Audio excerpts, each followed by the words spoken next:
Ta-da! Hello, everyone. Alright, so I guess we do intros on this channel. I'm Dan. Well, first we introduce the channel, you fool. I'm Dan. This is the Dan Show. And, Dan Check Dan's. guest starring Gear Check Games. Wow. And we're playing Metal Slug. This sprite work has already won me over. This is beautiful. I can't believe we're already second fiddle and we're only on Dan's first game. That's just how I roll. Yeah.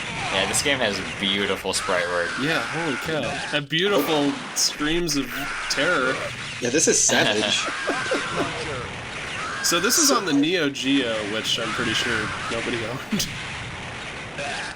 Or is this the arcade version? This is the arcade version. Okay. I was gonna say. So yeah, just a disclaimer right off the bat. I am playing an emulated arcade version because there's a lot of re-releases of this game, but they're very inconsistent in quality with various problems from like weird visual issues and input delay or just like missing options.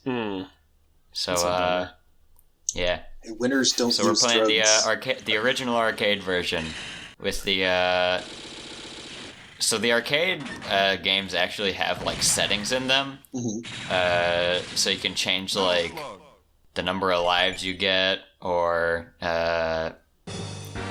there's like blood in the game, but you can also there's also like a kid-friendly version where it's just like white and not red. Ugh. Yep. That's almost more disgusting. Yeah, good color choice there, jeez. Oh boy. So how did you find out about Metal Slug, Dan? Because this was always one of those series that like I would see it on the shelf or like read about it in magazines, but I never knew what it was.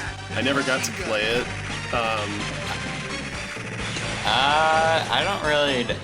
I might have seen the arcade, like the actual arcade cabinet in an arcade before, and like played a little bit of it, or just like heard about it from other people. I'm not really sure, but the first one I ever played was 3.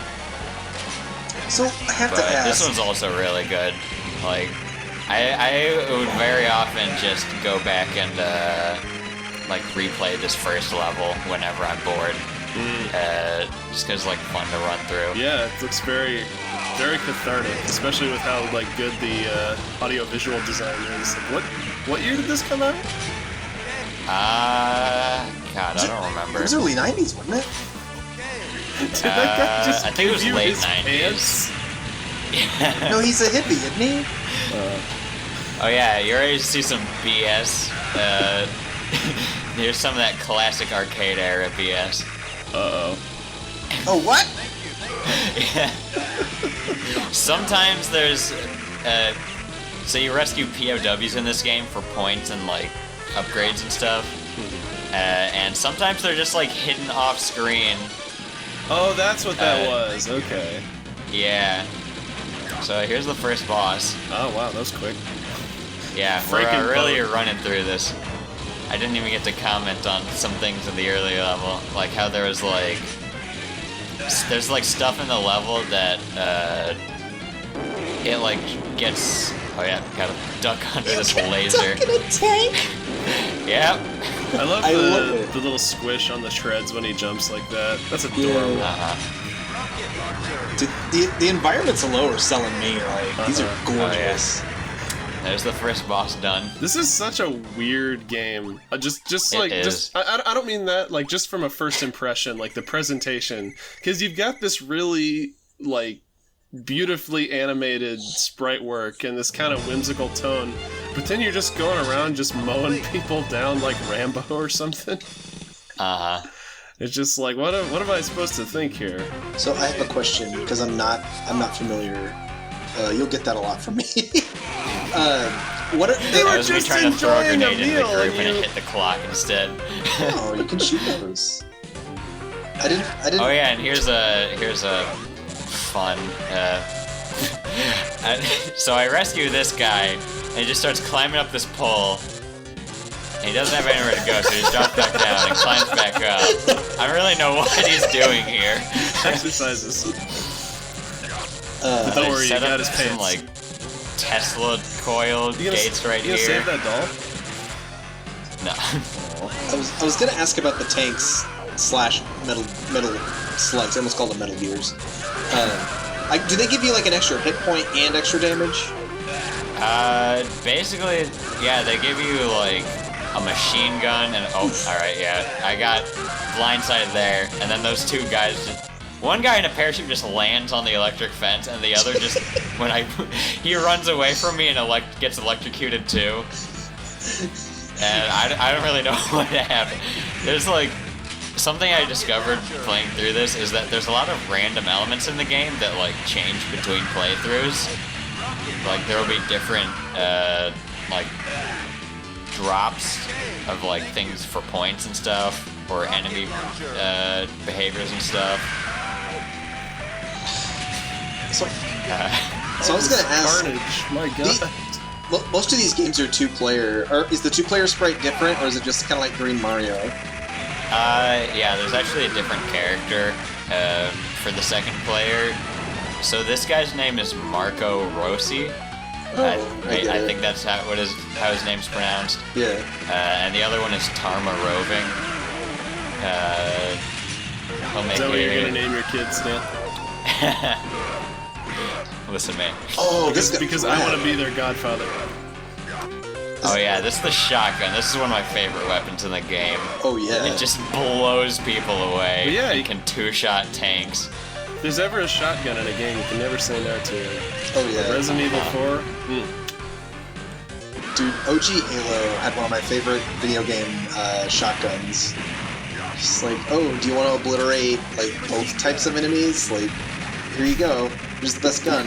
It's multi-purpose. Yeah. You just gotta get right up close and personal. So I'm guessing this is our second boss here. It's Nope. Or is this game just too cool to have a normal That was boss? actually the fake-out boss. Ah, okay. Oh, does this game do that quite a bit? It's like, oh, here's a conflict. Here's a dude that's There's gonna the be real hard to boss fight. in the background. Oh my god, they really went. They spared no expense on these backgrounds. Save the pants. But yeah, this is actually one of my favorite songs in the series. It's just like, I forget what it's called, but I think it's called like Assault Theme. And it basically just plays when you're like doing the real shit. So is this world, is it like a fictional Earth, or is it just like a fictional planet? I mean, it's based on Earth. I was actually going to talk about the story in this game. Yeah. So the plot of this is basically that the rebel army is what the enemies here are called, led by General Morden, are just like, they're basically like the kind of, this game's like Nazi equivalent. They're just generally going around being the worst, I take it. Yeah, it's like, Somebody's they've got like the something. Nazi motif, but they're just kind of like general like bad guys. Alright, so here I got hit by every missile pretty much and lost my metal slug. And this is a game that like, it's kind of based around keeping the power-ups as far as the difficulty scale, or the like difficulty.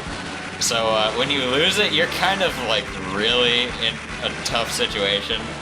So this is the, I just lost my metal slug prematurely, and now all I have is the basic pistol, frantic rush. Yeah, that just happens like a trying lot to in, dodge missiles. That happens a lot in old school games. Like I've been playing a lot of Castlevania 1 lately on NES. And if you've ever played to stage 5 of that game, the best way to take out the Grim Reaper boss is just by spamming the holy water at him. But in my experience, it's, unless you can get like a string of combos on him, like right as he appears, it's pretty much impossible to kill him. And the only holy water. I was showing off that's like a rare random death animation. I went out of my way to show it off, and I miraculously got it twice in a row. This is what normally happens. So this is but where very rarely, if you fall in, a giant bass will eat you. Yeah. I love that. So this is where the fish from the Ice Climber stage in Brawl came from. Metal Slug's been in Smash all along. Yeah. But yeah, so the story of this game is basically the rebel army is up to no good, trying to take over the world or something, and you're a commando that's like, yeah, you're going to stop them. And I'm not exactly sure what the the level progression is supposed to be, but I think like level 1 is supposed to be like kind of D-Day type deal, where you're storming the beaches. It kind of looked more like a Vietnam type aesthetic. Yeah, to me. maybe. And then level 2, I kind of get the feeling that it's like the enemy's arms factory or something that you're storming, and you fight General Morden for the first time there. He was in the plane. Okay. But then when you beat him, he gets thrown out of the plane, but then another like little fighter jet flies in, and not a jet, but a little fighter plane comes in and scoops him up last second, flies away. I like this mechanic. I guess. Dan, don't shoot the... Dan, that barrel was dangerous. Why did you shoot it? This one's like a mountain. I guess just like another... We're just going to enemy bases, I guess. Mm-hmm. Just knocking them all down. Yeah. Here we encounter a deadly new kind of enemy, the snowball rollers. Oh god! They appear here and nowhere else. I'm guessing they're impossible to kill. You can kill them if you like get to the other side. You can't. I don't think you can shoot through the snowballs though.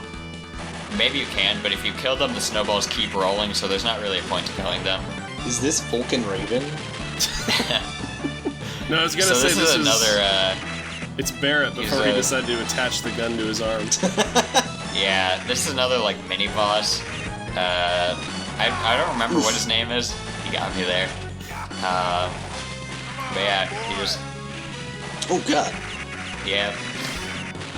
There's a lot going on in this boss fight. It takes some punishment, jeez. Yeah, I like bosses like this that immediately, like, test your skills. It's like, oh, you've had to,